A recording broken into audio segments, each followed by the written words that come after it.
Hello and welcome to my second video where I answer the question, can you give me some tips for male pinup? I actually can give you a tip, but first I want to point out something very important, and this is the difference between a superhero design and a male pinup. Don't forget, superheroes were mostly designed to attract young boys, and they symbolize power and masculinity as it's seen by males. And this is completely different from a male pinup. So don't confuse these two, and especially don't confuse their specific visual language. As for drawing a male pinup, you can mostly rely on the same rules as for the female pinup. You tell a story, you take care of the aesthetics and layout and colors. You also focus or concentrate that on pretty lines, pretty shapes, and also different things that I also already talked about in the first video. How far can you push anatomy in a pinup? So, the tips that I can give you for male pinup is actually telling you some of the attractive parts of males. So you're able to get another idea of the male body that is not based on these superhero designs. I still want, if you're interested in that topic, I want to encourage you to get into that topic deeper with that differentiation in mind that I just told you. So some of the special parts of a male body that mostly always work are his hands, defined and muscular underarms, wide shoulders, of course, strong eyebrows mostly, and what I also always stumble upon is a focus on that little tiny gap between the jaw and the ear. Also, what I think it's has some evolutionary reason are the male armpits. Read on it on Wikipedia. I found it to have worked like nearly always,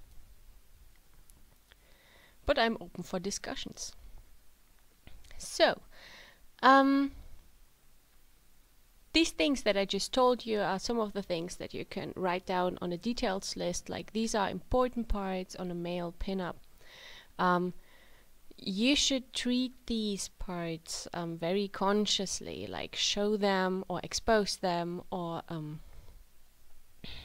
choose some of them and treat them as an important focus of the image. For example, hands are extremely important, not only that you draw them, but also how you draw them.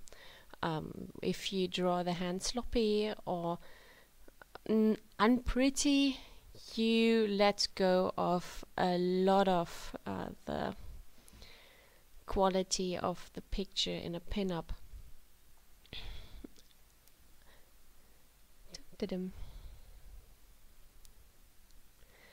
Here I will delete that. You will see it. Because he would stab himself if it would work like that. Wait for it. There. Yeah. So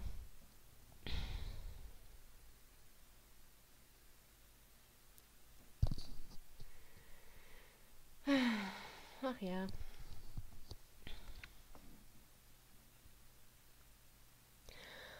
I actually like men in big trousers. Okay, where was I? There is one thing, it's also my artist secret for this picture. When you come to those details, such as fingernails, for example, or maybe facial features such as nose or cheekbones or jawline. If you do not have another pretty clear vision in mind and your whole picture is based on that, I would suggest you to make some kind of a default anatomy, and the default pretty anatomy for manly details are mostly drawn with straight lines. They're very mechanical, they're very clear and clean and sharp, and you will see it later when I color the hand that holds that magazine, that I construct the finger knuckles and the fingernails with straight lines.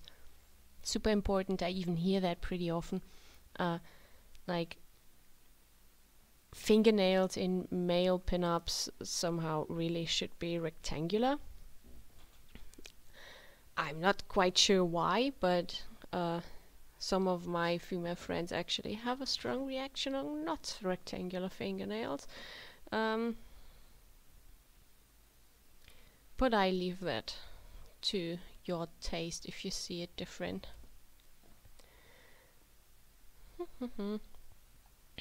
So,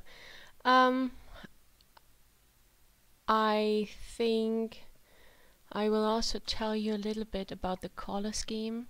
Yeah, right in time. Because this is where I realized that the color scheme itself was so dull and gray. It doesn't really fit a pin-up, and if you do some research, you will see that most pin-ups have a similar color scheme. I call it juicy because of obvious reasons. And I actually think that the colors do 60% of the pin-up. Depending on the style, probably even more. So watch me as I try to figure out a good color scheme. Maybe you can learn something from that. That was from my side, not really a, how is that called? Not really a system behind it. So, and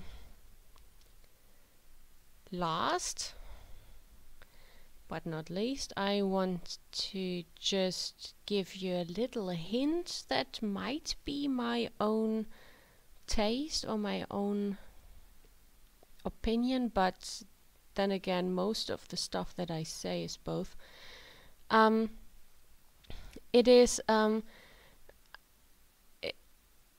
I discovered that these really hard looking super muscular males where the skin looks like thin paper have not much of erotic anymore.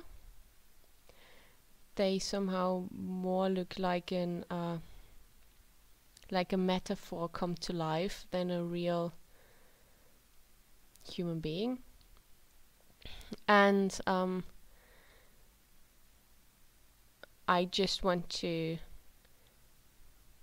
give you the idea, or maybe the awareness, that a little bit of fat or softness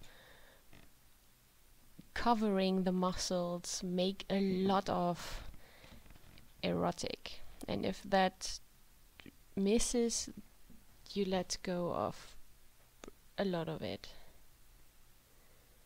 So don't get confused by these hard stone statues. They're unrealistic. So, and that's pretty much it, I think.